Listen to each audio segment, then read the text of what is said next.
When you think war, you probably picture soldiers and battlefields, right? But what happens when the fight is over trade and the weapons are taxed? When the world's two biggest economies, the US and China, went head-to-head, everyone braced for the fallout. But here's the twist. What if the biggest winners weren't even in the ring? While the two giants were locked in an economic slugfest, a few clever countries were quietly playing a different game and winning big. These are the unexpected champions of the great economic showdown. The problem: a war fought with tariffs. So how did we even get here? Let's rewind the tape. Starting in 2018, the United States and China got tangled in a messy economic fight, slapping tariffs, which are basically just taxes on imported goods, on each other.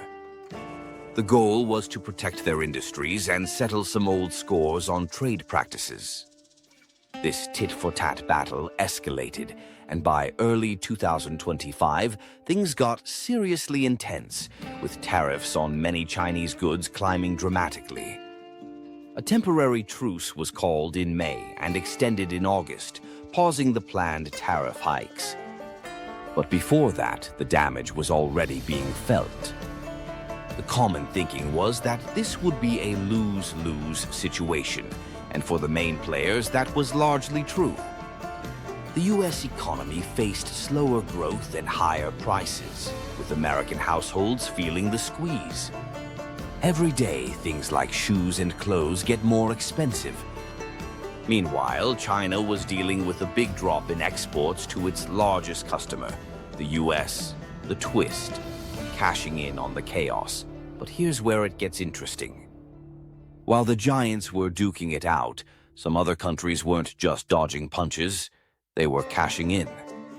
As companies desperately looked to move their supply chains away from the drama and high costs of China, global trade didn't just stop. It found new roads. The first and biggest winner is Vietnam.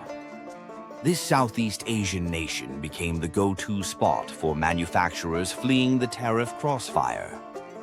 In the first half of 2025, Vietnam's economy grew at its fastest pace in over a decade, soaring by 7.52%.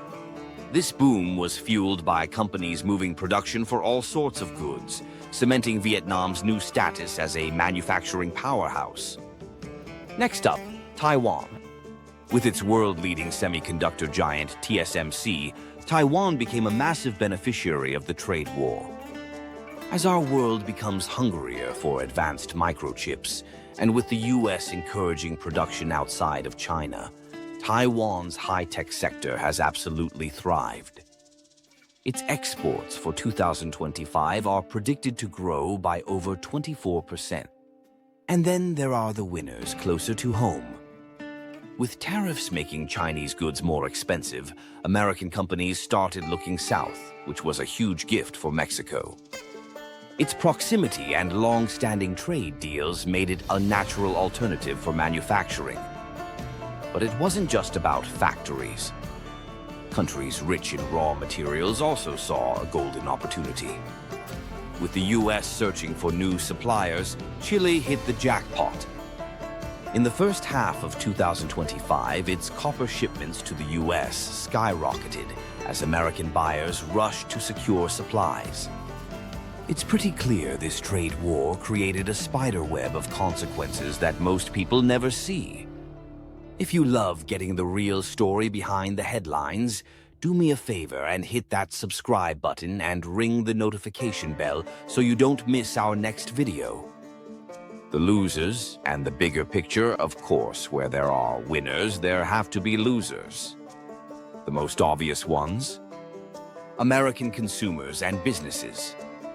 Businesses had to eat billions in tariff costs, while shoppers paid higher prices, essentially footing the bill for the whole dispute.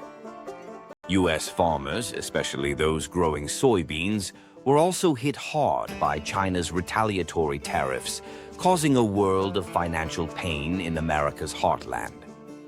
Over in China, manufacturers in key sectors like electronics saw their orders from the US evaporate, forcing them to either absorb massive costs or go out of business. And the pain spread even further. Some countries whose economies relied on supplying materials to Chinese factories, like Ukraine and Colombia, also saw their trade take a hit. So when you zoom out, what does all this mean? The US-China trade war didn't just punish the two countries in the fight, it fundamentally redrew the map of global trade. It created a world that's a bit more chaotic and unpredictable, where supply chains are being rerouted in real time. The conflict supercharged the de-risking trend, with companies scrambling to avoid putting all their eggs in one basket. And while nations like Vietnam, Taiwan, and Chile found a massive silver lining, the big picture is one of major disruption. The trade war proved that in our deeply interconnected global economy, there are no clean wins. Even when some countries come out ahead, the shockwaves are felt by everyone, reminding us that a worldwide economic showdown rarely produces one true champion.